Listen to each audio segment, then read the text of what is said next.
Yes, Sammy, how's it going, mate? Yes, I'm good, mate. How are you? Yeah, I'm good. I'm good. I've got a brew. I'm on the coffee hype this morning. I'm Yep. smashing it. Oh yeah, I'm at the minute after just getting back off holiday. I'm living off too many coffees, getting back into the routine. Yeah, it's the dream, mate. It's the dream. So what have you been up to today, mate? What's this morning had in store for you? We've just been had a meeting um with one of our performance guys, just sorting out. We've got some student placement roles coming up, so sorting them out, and then just general logistics. Just checking out what's in the gym. Got some coaching later on today. So yeah, just planning prepping for that, and then yeah, that's been it really. Just um, admin stuff basically this morning. So not a Yeah. great deal.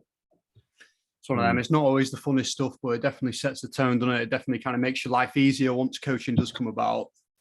Oh yeah, especially now obviously in this role, lots of admin now, but needs to be done because as soon as term time rolls around, it's all systems go. So yeah. Yeah. What are you thinking in terms of like your coaching hours then? How many hours are you going to try it? Well, I guess you have the say of it, but how many coaching hours do you think you're going to give yourself midterm? Yeah, it's always hard. It's hard. I've given myself a few teams to look after, but then I'm going to be primarily delivering on tasks. So it's making sure I don't dedicate too many hours early on to too many teams and then have to pull away. Because I need to leave that open for one-to-one and group coaching stuff with task and past athletes and other stuff like we're in the process of coaching Sheffield Sharks and Sheffield Hatters Basketball Club. So it's a range in hours because I'll do a little bit of delivery on that, heading up their programs, overseeing that. So yeah, it'll be a good split, but I'm very conscious of not of making sure I'm here to support all the other coaches and not just being on the floor all day every day, which is something I'd love to do, but it's making sure everyone else is sorted and yeah, giving them all the CPD and other opportunities. I hear you, mate. I hear you. What would you say is like the sweet spot for you? I was speaking to who was I speaking to the other day? Oh, slips mine. What would you say is a sweet spot in terms of coaching for you? Like where you're really effective, you enjoy it, it doesn't feel like a drain. What's that number? Yeah, yeah. I mean, I think for me, it's probably after about 3 or 4 hours across a day. That's when I start to feel it. Like in previous roles, it's been kind of 6 or 7 hours in a day, and you kind of leave the day saying like, oh, what have I actually done? Yeah. And I think it was Kieran and Flatwood, the strength coach, said it was like in what he said it was either in one of his presentations or on a post is like time spent in the system is time away from working on the system. Mm-hmm. So how much you actually develop in yourself, the service you're in, if you're just working in the service the whole time. So yeah, I think for me, like 3 or 4 hours maybe on a busier day, if we put a number on it, would be for me like where I feel sharp enough and I'm not just rolling into the next session. It's and then I can also get a lot of planning done and meetings and other things that kind of come along with the rolling in now. Nice. So I suppose you're looking at like roughly 20 hours a week. 20 hours a week would Yeah, be like a good spot. Half of your total work time is spent doing the thing you love. And then, yeah, the time away is the programming and the risk assessments and the yeah, safety officer shit. yeah. Um, That's it. Love, love it, mate. Sweet. So Yeah, we've kind of started midway through, but let's kind of reverse it a little bit. So I obviously know who you are, but give everyone that's listening, bloody hell, that's a new one, listening, a little bit of an idea of who you are, where you've been, what you've done, and what you're doing now. yeah. So I'm Sam Graham. I'm the strength and conditioning coordinator currently at Sheffield Hallam University. Just very new into the role after working um, at Burnley College for the last 2 years as an S&C coach. I came through the Sheffield Hallam kind of internship program a couple of years after yourself, as you can tell from my youthful looks compared to yourself. Be it Uh, down. uh, and yeah, I feel like when you hear other people's stories of how they got into S&C and where they're at now, it was obviously very different. There's obviously that quote unquote traditional route. I feel like for me it was quite untraditional. So went for the grad internship position, same year as you, didn't get it. But it was a blessing in disguise. Moved back home and really struggled for 3 or 4 years to get an S&C job. I worked on the side, did it voluntary, and then got a part-time paid position working in track and field, which I still do to this day over in Loughborough in Manchester. But working in different jobs in gyms, working in exercise referral,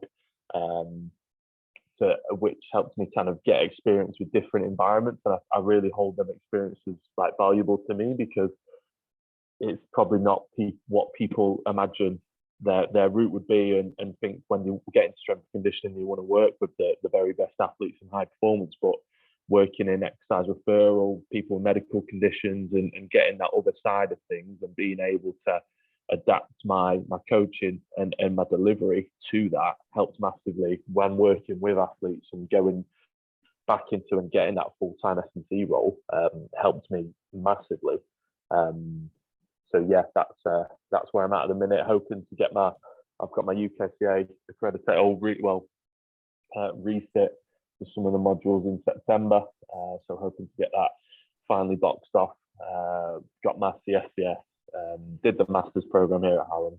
But yeah, got experience kind of in that multi-sport environment at Hallam. Done a lot in track and field, basketball, and then in my job in Burnley, we worked with like 15 or 16 different sports across the program we were delivering in, and worked with some swimming clubs, athletics teams, some professional footballers.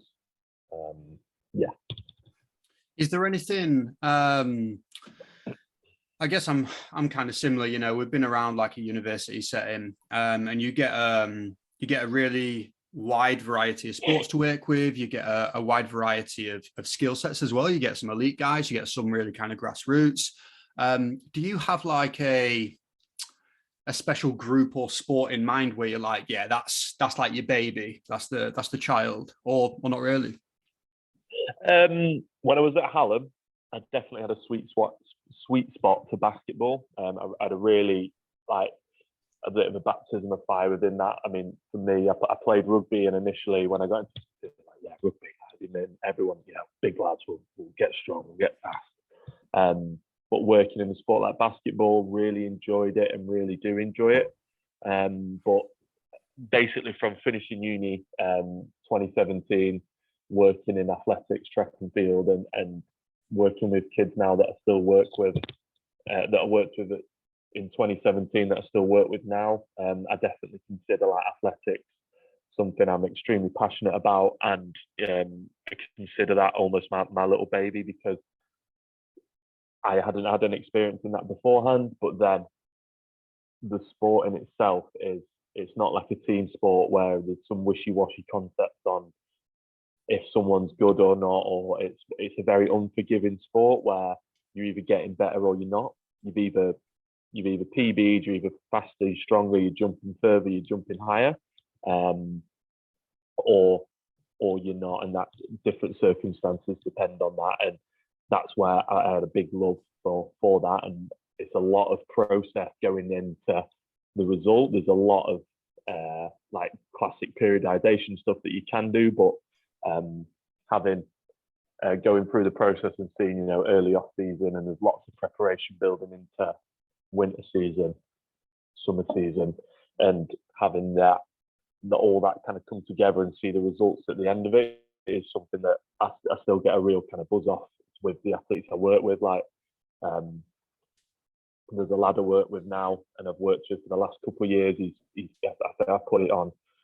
You will have saw it. I put it on my Instagram a few months ago. But he had a navicular stress fracture and was basically out for almost 18 months. And he's back now competing. His first hurdles race qualified for British champs, and he's just done half a decathlon this last weekend, and he's hopefully going to go and do a decathlon by the end of this summer season. And to see that kind of process of him relearning to walk and assisting him in the rehab process and putting all that together, like that gives me those types of things is like why you remember why you love coaching. It's the process and helping others, and obviously that performance side of things as well. But definitely for me, to make a long story short, athletics is definitely my little baby, something I hold near and dear to my heart. It's interesting what you said there, because I agree with it. Like the rehab process, just kind of, I think it does connect you a little bit to why we started coaching in the first place. It's to help people, and I think it's a little bit easier to see with a rehab rather than just chasing performance. Sometimes it just seems a little bit more clear that you're trying to make somebody's life better, and it's easy to see your impact when you're able to make them walk again, or at least feed into that process. I'm in the process of doing something very similar. We're working with a Achilles rupture at the moment. So we're like 9-12 months on, and probably similar to the stress fracture. Like it takes a while, you can't rush things like that. And when you do kind of reintegrate them back into it, is it too soon? Are you going to delay the process? All those things. Real quick, just while I got you, take your hand away from the mic if you can. Cheers, boy. But yeah, I think it's super cool. And I think it seems weird when I say it like this, but I almost don't care about the results sometimes in terms of like them playing their sport. Yeah, it's great if you win, but I'm just more bothered about you getting better, enjoying the process. That's more important for me. I don't know if you kind of agree with that or. Yeah, absolutely. And I find that more and more often now is like having done this now for a while, I've had athletes come and athletes go, and you get that real buzz off like people saying, oh, because of the S&C work and the training done with you, I've like, I'm really into the gym or whatever else. And that's not the ultimate goal of what you're trying to do, but it's like you have that legacy of you've kind of created these habits and you've given them enough autonomy and kind of education to help them train and have, that long lasting outcome. Like an example of this is like when I first started working with the Sheffield Sharks when I was doing my masters here at Hallam. I was obviously very wet behind the ears, thought I knew a lot, but in reality didn't know anything. And then like would deliver sessions to the guys and the guys from England and guys who come from D1, D2 programs in the States, and had a message from one of the players from the States who went back over. He played in Europe and across the world, and then went back and he was coaching in a high school in America. And he said, this was like 3-4 years later, like we still do some of the workouts we did with you and stuff. And it's like that's at the time I don't even think I was in my first full-time S&C role, and it's like, wow, that's given me energy, because like even then, like when you look back at old programs, oh, what was I thinking? But they're still doing that, and you've had that kind of impact outside of like performance improvement, which is like an ultimate feeling. And that's where I got the real buzz off the working in the exercise referral, because I had instances of helping people walk again or helping improve conditions and stuff. And that's like, you have that real lasting kind of legacy and impact on someone.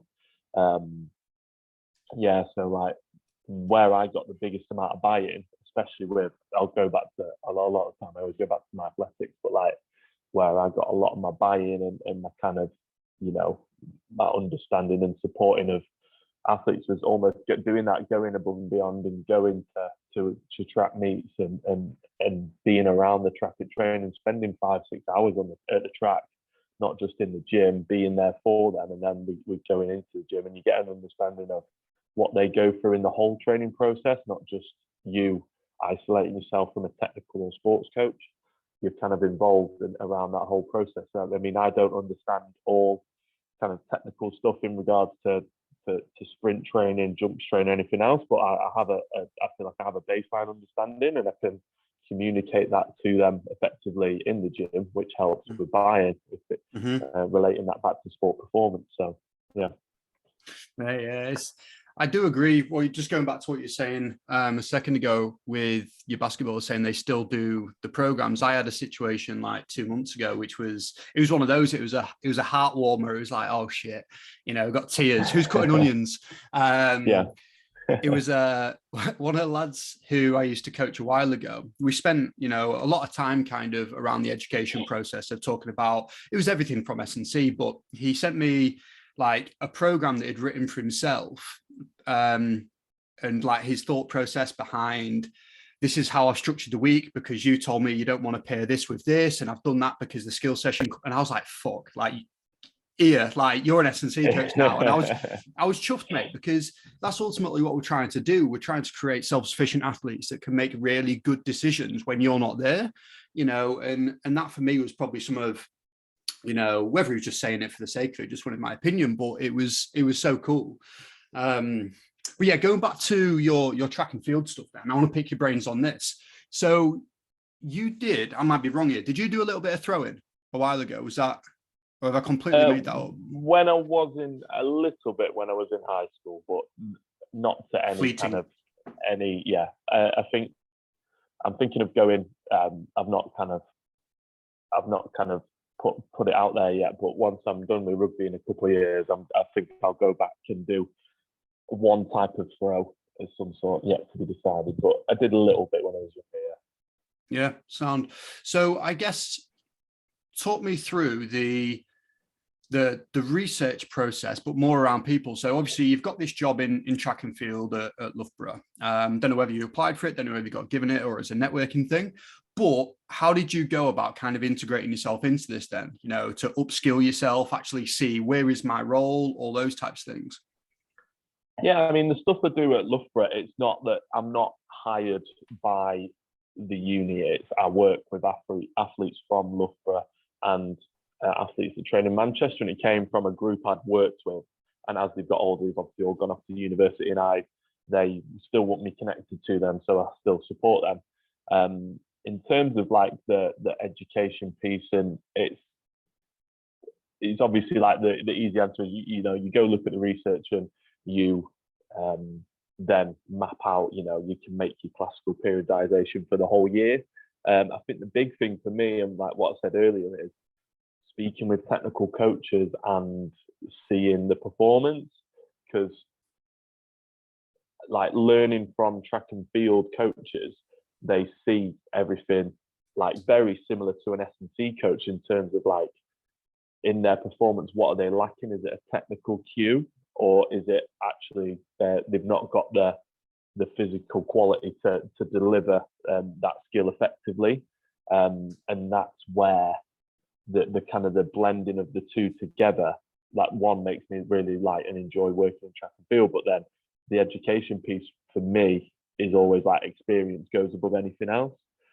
Because me being able to understand, okay, in their hurdles performance, when they clear the hurdle at touchdown over that first hurdle, they're getting a lot of deformation at the ankle, which is leading to longer ground contact time, which is leading to them not being able to reach their, you know, not being able to PD or losing half a second between, or 2/3 of a second between hurdle 3 and 4, or whatever that may be. And it's having that understanding of how to then apply what you can do to facilitate that. And if it's a technical cue, are you able to ingrain them same messages in movement selection? So say if like I'm working with an athlete who struggles with high knee drive or something, and we have step-ups in the program, it's making sure, you know, we're echoing the same cues that the technical coach would be, whether, you know, bring that toe up, high knee, and hold that position, like, and things like that. So yeah, for athletics, it's always been like the kind of the understanding the movement, understanding, doing my needs analysis of the sport. I mean, I work a lot in multi-events, which is a whole other thing in itself, whether it's heptathlon or decathlon, you've got 7 or 10 events. So training for that makes things, obviously, it's very, not to say working with a sprint is easy, but there's obviously then, yeah, you've got like 1 or 2 like things, or maybe not 1 or 2, but like a few things that you can kind of key in on. Like I did a presentation a couple of years ago for one of the guys at British Athletics about one of my athletes, and I talked about in relation to shot put. I did a side-by-side image of the athlete at the start of a glide and at the end of a single leg RDL, and essentially side by side it looks like the same position, and not that that's a sport specific exercise, but if you're able to enhance the stability and strength component in that area, she's more stable, and she can push off more efficiently in her shot, in theory, which helps enhance that performance as well as being strong in the upper body and everything else. So yeah, it's always been kind of education, see it in action, understand what the athlete needs, and then how can I apply that into what I do. I guess it's textbook, isn't it? You know, it's the standard route of going through it. Does the next step then change for you with these guys being younger athletes? So I don't know, how old did you say they are? They're university age now? Yeah, a lot of them in university age now. Okay, so I guess did that kind of change your approach a few years ago, or was it just kind of as you were finding your feet through the sport and you were just kind of learning on the job, so it didn't really kind of come into your thoughts at that time?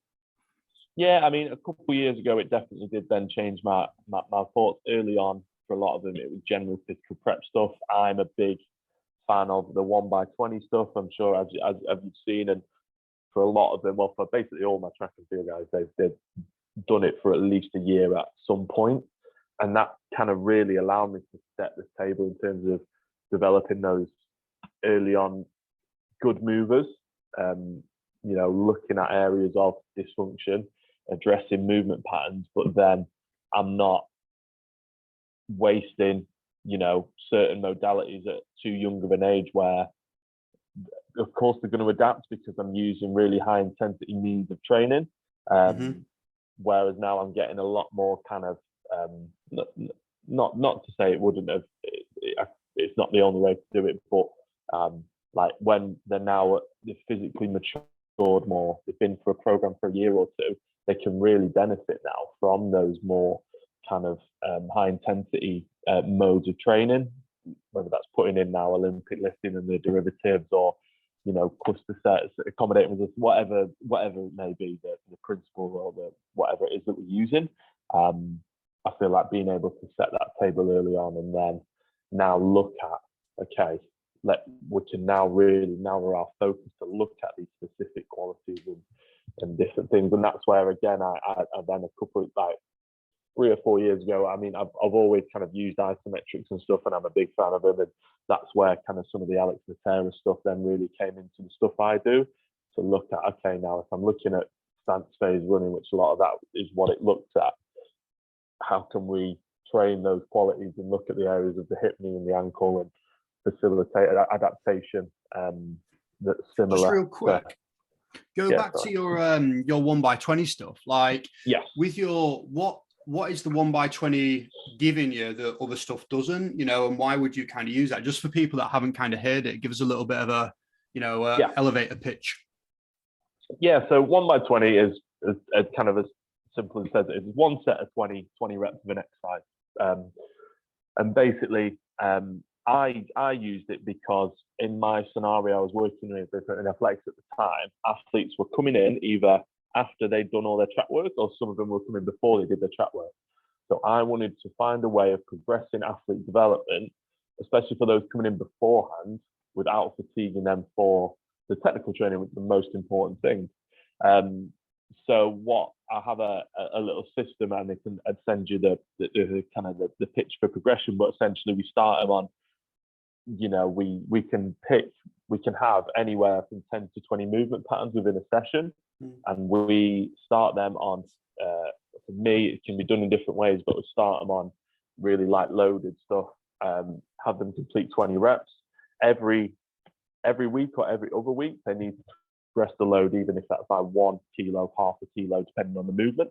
And the kind of the prerequisite is it's done with good movement quality, and we're progressing loads over time with sound movement quality. So it was a really kind of low intensity means to focus and develop for younger athletes lots of different movement patterns and train all the different muscle actions and muscle groups in a way to support kind of full athletic development without kind of throwing the baby out with the bathwater type thing of having really high intensity sessions early on, which is what I did early on. You know, it was the kind of, if you were to look at my first programs when I first started, it was 3 sets of 10 everything and whatever else. And oh mate, just going back to that, I'm pretty sure I coached netball. It was like one of the first teams I had. I was like, right, you've never been in the gym before? French contrast training.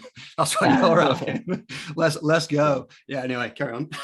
It's true though. Yeah. It's like, I think when you get into S&C, you see those fancy methods, don't you? You know, because that's what the literature's on for the most part. It's like, well, how can we use contrast to elicit this response? It's like, well, you need to be able to handle your own body weight and do those basics first. But, you know, yeah, anyway. Yeah. And then like with it as well, like you're absolutely right. Is like, again, you look at literature and it's like, yeah, they did French contrast or PAP training with untrained athletes and they got, you know, 15% better. Like, well, of course they did. They've not done anything before. So, but with that, then that, like I say, it was a way of me kind of progressing them early on without tapping into them resources. And it's like that again, like that toothpaste analogy of like when you have a fresh tube of toothpaste, you can squeeze it anywhere and you're going to get output. Versus as the athletes mature, get older, that toothpaste gets towards the end and you're really having to work hard and squeeze hard at specific points to get adaptation. So yeah, that's why I'm a big fan of like using that, especially early on, to develop those kind of generic physical qualities without kind of the using up all my kind of my resources in year one. And then is that something you do once a week, or would you do it a few times, like the 1x20? It would be kind of well, it depends on how often I see him and my availability, but it'd be once to twice a week. Okay. For the most part, I mean, with the younger ones, I wouldn't be seeing them more than twice a week anyway. For them kind of progressed ones, I'm kind of operating usually they're doing 2 to 3 gym sessions a week. But yeah, 1x20 typically two times a week. I've used it in my own training, like when a few years ago I ran a marathon, and 1x20 and that progression method and different things was what I used to kind of train without destroying myself because I needed to run the next day or whatever else. That maybe kind of keep me fresh as well. So I guess, you know, from somebody that's, you know, really well trained, you're a strong boy, powerful boy, all those things, like what was the difference in terms of how you felt doing that then? Was you still getting good strength? Was you still getting some power? Was you still getting DOMs, or like how did that kind of feel for somebody like yourself? It depended on the movement, but for the most part, because I mean I've always kind of trained. I was okay for the most part. There'd be some sessions when I, like, especially if I was trying to push load, like that kind of rep 18, 19, 20, then I'd be like, right, I'm stiff, I'm sore. However, yeah, like when working with those kind of youth athletes, they've mentioned, especially early on, like sometimes the same thing, they'd be a bit stiff the next day, but then they've also done gym and they've trained on the track for 3 hours, they've done sprinting, they've done long running, they've done throws. So yeah, for me, that at that time, that was kind of a light bulb, kind of like, why wouldn't I do this? Because I'm really scratching my head on stuff to do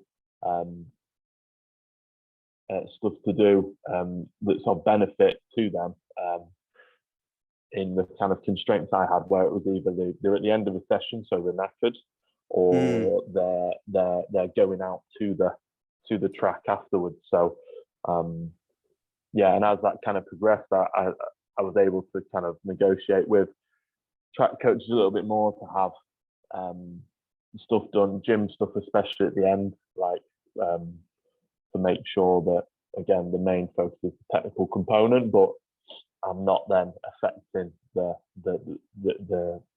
sports practice. Again, not ideal circumstances, but yeah.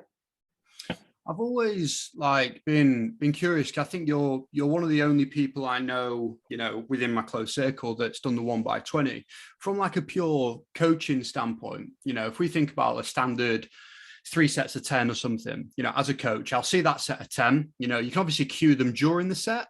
But generally I would kind of wait until that break, give them something to work on. And essentially you've got, well, 2 to 3 opportunities to really kind of create physical, technical change. How does that work with the 1x20? Are you just having to kind of interject mid-set, or I'm just thinking, do you lose that coaching component, or if you never really found that to be an issue? That's been like the questions I was asking myself. I think, especially as athletes matured and they developed more, I made a big emphasis, especially early on, of like, before you start the movement, this is what I'm looking for, and then let them explore that. I wouldn't overload them with information, but I would cue early, let them explore the movement, and then say, right, how's that feel? And then as the weeks go by, I can then be like, right, remember how this felt last week, and we'll do this. Like you say, you potentially are missing out on opportunities, but I like that element of kind of self-exploration as well within the method, because they had 20 opportunities within a set to kind of refine technique or work on this technical element they might have not done last time. So yeah, that's been my kind of experience with it. I see like now a lot of my athletes don't do it. It's like funny how it kind of works, because I like, especially if I'm teaching Olympic lifting or anything else, and we're using that rest period to cue and to make technical change to affect the kind of the outputs. But with that, especially early on, and like what we went back to at the start in terms of legacy and kind of creating autonomy, I think that 1x20 method enabled me and to kind of create learners and people who understood, right, how does this feel, and different things like that. So I can see exactly what you mean, and I'm like, I suppose with that as well, I completely like overlooked the fact that you're going to be doing warm-up sets and stuff as well, right? Yeah, I completely I just had a brainwave when you were saying that. I was like, well, you're still going to have one set at least, just to kind of see how they're moving and just kind of remind yourself of that technical thing that they needed to work on. So yeah, I think every kind of coaching method or training method has its downfalls and areas for pros and cons, but I think it doesn't seem as much of a con now that I've actually just used my brain. Well, I mean, because it's not, I mean, I had a hard time early on, especially when I implemented it, because you're not going to find it in a research article. It's not going to be on Journal of Strength and Conditioning Research. It's not going to be on UKCA. It was very much like I reached out to other coaches and spoke about it. I tried it myself, and there was like some articles on like Simply Faster, Just Fly Sports that like explained it a little bit. Like it was very much for me like a trial and error process. There's more stuff on it now. The actual book by Dr. Yesis, I mean, that was helpful. The guy who founded the method. But yeah, because it's that particular method is like, it's not, you're not going to see it on research articles. So I think it does get a little bit of that of some funny looks or some skepticism about it. But like you say, I think everything has its pluses, has its minuses, and it's just, again, it's always like the classic S&C coach that, it depends what method you use or whatever, because everything has its pluses, everything has its minuses, and it's just what works for you, isn't it? Yeah, and I think what you kind of said there, it's not a method that's going to be incredibly popularized. Obviously, I think it's a little bit more popular now over the last 5 years or whatever from what it was back in the day, even though I imagine the book was written quite a while ago. I don't know, it's an old one, isn't it? Yeah, it's quite an old book. I'm not sure when it was published, but yeah, it's an older book. It's that thing, mate. I think you've got to have a certain amount of exploration as a coach and as an athlete anyway. Like, if you do what everybody else is doing, you'll get what everyone else has got, and that can be an amazing thing or it can be an absolute shit thing. But when you do get to this, the competitive end, and you're trying to kind of make up those 1% and, the 0.5 of a second, these types of things will either pay off or won't. And that's the beauty of it. Yeah. And I like what you said there, because I mean, like went back to earlier, like for me at the time when I didn't get the grad internship at Hallam, it felt like my world was crumbling around me and I'd never get into S&C. But then I look at it now as like 5 or 6 years on, like you look at it and like, no, actually this is like one of the best things that happened to me, because it allowed me to really like, right, do I actually want this? Do I actually want to work in S&C, or am I just on the conveyor belt? And at the first kind of hurdle, I'm either going to sink or swim, for lack of a better word. And my a good friend of mine and a mentor, Nathan Norris, he hired me at Burnley, and a big part of why I got that job was like he saw that I had been around the industry for 3 or 4 years and just hadn't got my break, and he said like that's one of the things that made me, like he said, obviously I was appointable, but he knew this is what I wanted to do. And you kind of, it's not that one way fits. It's like for some people, it's, if you're in that system, you go from the internship to the paid assistant, to then the head, to the lead, to then like the head of performance or whatever, and that's that one person's path. But it's not necessary. It's everyone's path is different, and for me, I'm very like I was very glad to have gone through what I went through. Although at times it's like you're looking at that, oh, this was shite. Like am I really cut out for this? And you have them moments of self doubt, but then now you look at it, it's like, no, actually, I was doing the right thing, or I still have them moments now, but you kind of look at it and go, kind of keep the faith a little bit with what you're on. Absolutely, mate. And I think, you're in this situation now where I guess you can look back. You've got that hindsight. You've got that happenstance, connecting the dots backwards. You can't connect the dots looking forwards. You couldn't have said, all those years ago, this is going to be the thing that makes me a good coach, because I'm actually going to have to get outside the industry for a little while to actually see, where I'm good and all those things. It's funny how life happens like that, mate. And I think it definitely is unpredictable in a way, isn't it? Yeah, that's it. Like having listened to your one with Gary Hutt, that was obviously interesting to see over here and his journey, and then like you listen to someone else and they've gone through the typical journey. So it's always like everyone's kind of hindsight, and you look back and it's like, oh, I wish I hadn't done this or like whatever. But then you look at it, it's like they've done the right thing, and just I think you'd be surprised of like how many people have gone through those little, I guess, career blips, in whether they've stayed within the industry or not. But, Gary, obviously a great example, yourself. And then my previous boss at Warwick, Nick Manning, I went for a coffee with him the other day.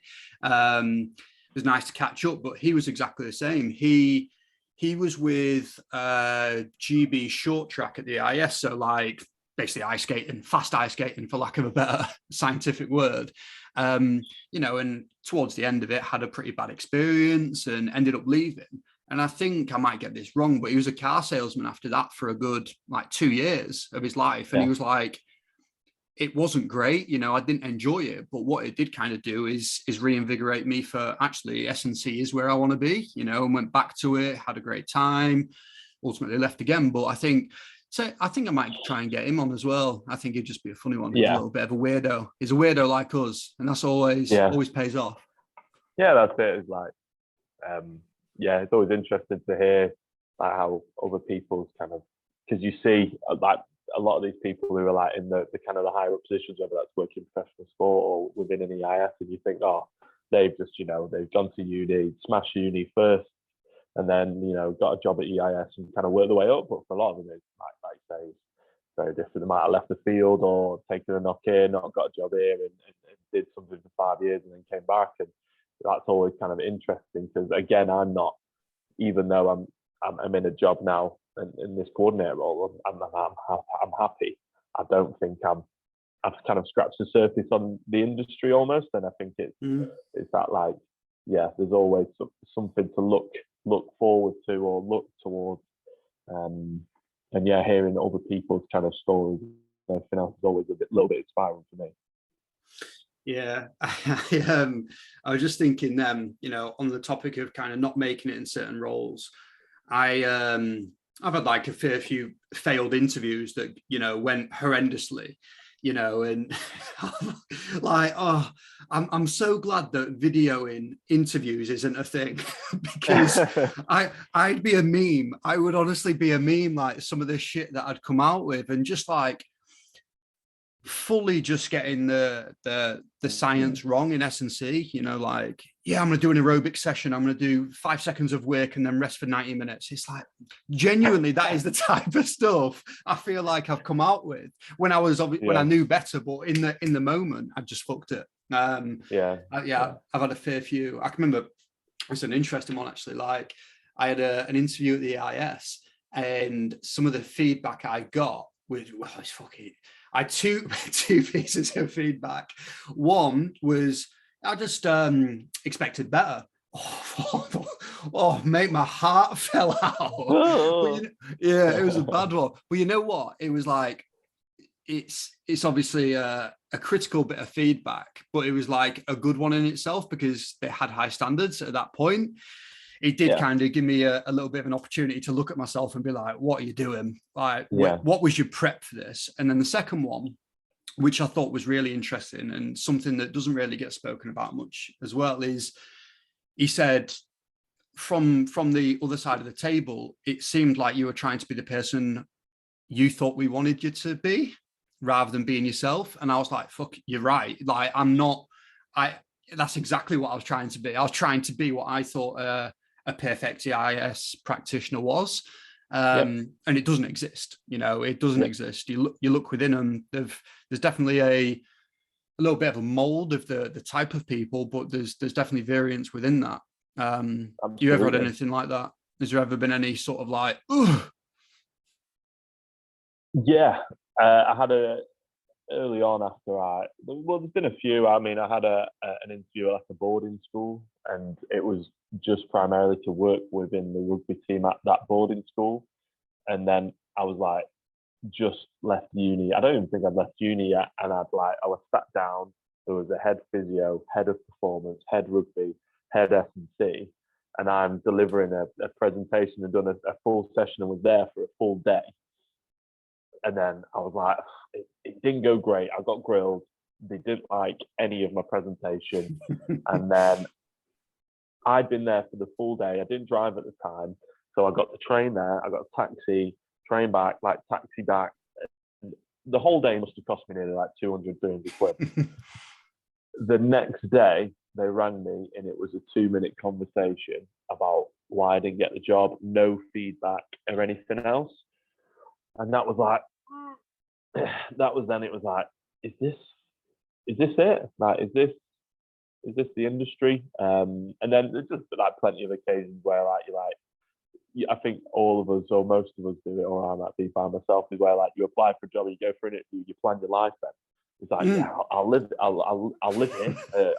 Train's here. Oh, there's an Audi around the corner, and stuff like that. Like, and I think I'm someone who's always like that. Like, I'll apply for this job and I'll live in Antigua. This is great. Like, spot on. But it's so mad as well, because it is like when you fully get your heart set on it, and you don't get the role, it's like you're grieving. It's like you're grieving for a life you could have had. And it's like, and you always convince yourself like that this is going to be the thing, this is going to be the life changer. And it's the emotions that you go through. Oh, I didn't fucking want it anyway, you know, and you start coming out the other side of it. But we all have it, don't we? But I love chats like this because it's not something people really speak about, those failures with it. And yeah, I love it. It's good shit. Cool. Going back to the S&C thing. So one thing I wanted to pick your brains on was the Alex Natera stuff. How are you using, you know, I imagine you did say the ISOs, the run specific ISOs. How are you kind of integrating that within your programming then? Like, how are you structuring that, and how are you kind of assessing whether it's working? Yeah, so I mean, I use it a lot within my track and field stuff. I don't have access to force plates, so the stuff Alex does is a lot of it is around, you know, he uses force plates to guide kind of, you know, what percentage of body weight they're using in an ankle push or whatever else. But for me, I start them on kind of, for me, a longer duration hold is anything up to 30 seconds. So that might be an isometric, or he calls it an isometric hip hold, or the ankle hold, where best case scenario, it's, for me, in the context I've had, is if we have a safety bar, For me, I mean, you did it the other day in terms of talking about Smith machines, and that's where something I've definitely the last few years have become more and more like not infatuated, but just like, well, why aren't like what's the beef with machines? If we're looking for outputs, where it's the output we're looking at, not necessarily like being married to free weights versus whatever else. But sorry, off on a tangent.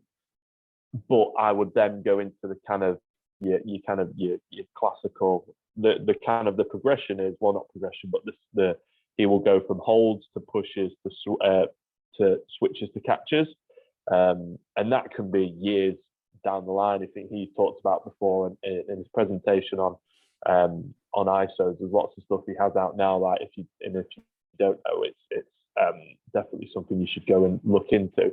But I would go into like especially early off season in terms of like holding and trying getting up to, especially I do a lot on the ankle and the hamstring. I've done some stuff on the knee.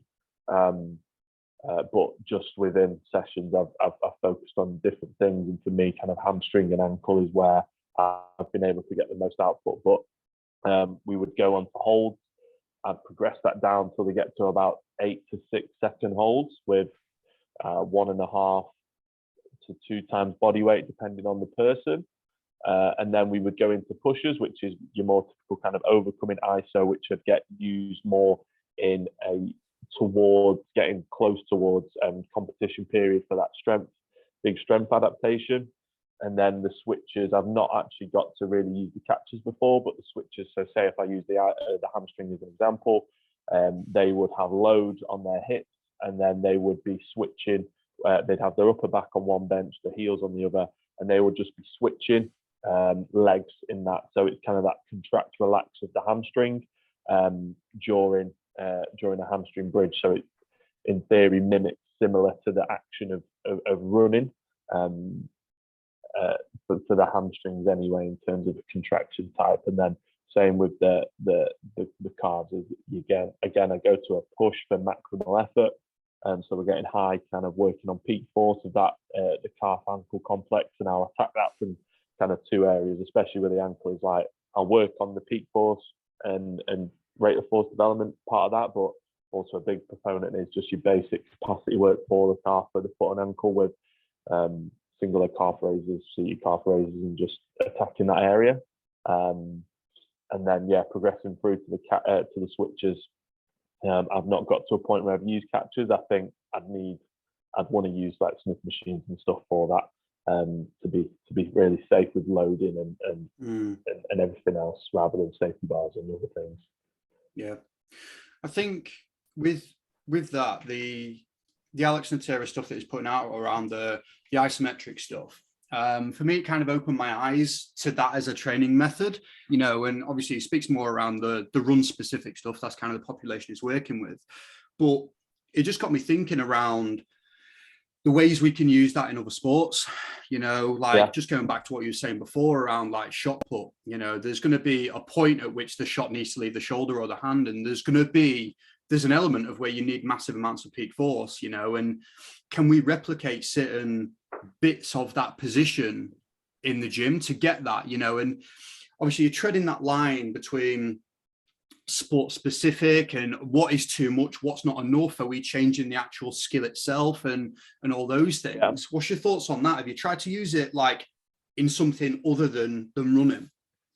Yes, so I've used it just before I left Burnley. We used it. We had I was responsible for a cyclist, a kind of road cyclist. And his big thing was he can maintain watts, but he can't get up to. He can hold a high level, but his high level isn't high enough. And he only trained once a week. So I was thinking about how can we maximize this time for that. And again, you put in my Isometrics hat on, and we had force plates and did testing. But I put him on. He did a 6-week kind of progression of split squat pimples, so bar between the legs, in the kind of a split squat position, not very deep, but in that kind of, if you were to look at him cycle, he would be in that kind of deep knee flexion kind of position, and he would do, 3 to 5 sets, changing and scaling times pushes. And we did we tested before, a couple of weeks before we did that, and then a couple of weeks after. And I think he put 1,000 newtons, nearly 1,000 newtons on his mid-thigh pull, rate of force development through the force plates went through the roof, and his drop jump scores, which we were testing with ground contact time, went through the floor, which implies obviously our rate of force development's gone up. And he then won a race a couple of weeks after instead.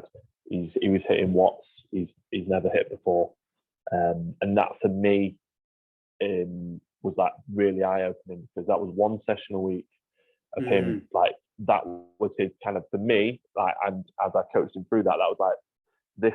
I kind of almost, and that was that education piece of, for me, this is the big, this and your lower body, some of your lower body strength work is for me your big rocks. This is where, I want to see max intent, big drive, big emphasis, because I see it as being something that's will really carry over to your cycling, because this is a similar position to where your lower body might be during your cycling. And he really bought into that, which I think is a big part of it as well. Is like he thinks and he feels like he's getting stronger where he needs to get stronger and more powerful. So he is, and he gets that buy-in and that intent to progress. But yeah, same thing with like the thing I need to like look into more is that upper body work. And like you say, if I'm working with a thrower, how can we use something like that modality to promote change? But then again, are we thinking too much about trying to reinvent the wheel type of things? You know what I mean? Yeah, for sure. I think that the base for me would always be like your traditional stuff, and then this would kind of come a little bit after. Is essentially what we was going back to before. Rinse the easy gains, the lower hanging fruit, the 1x20s, the 3x10s, whatever you're going to use.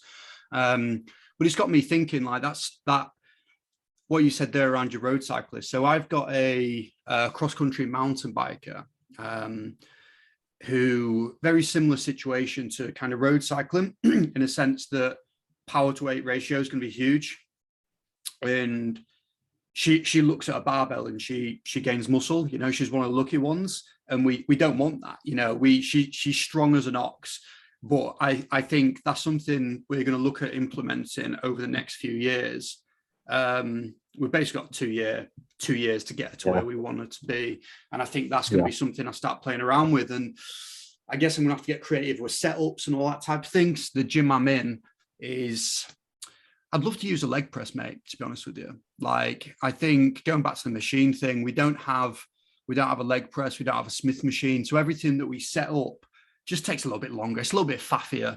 But it's one of them. We'll figure it out. Yeah.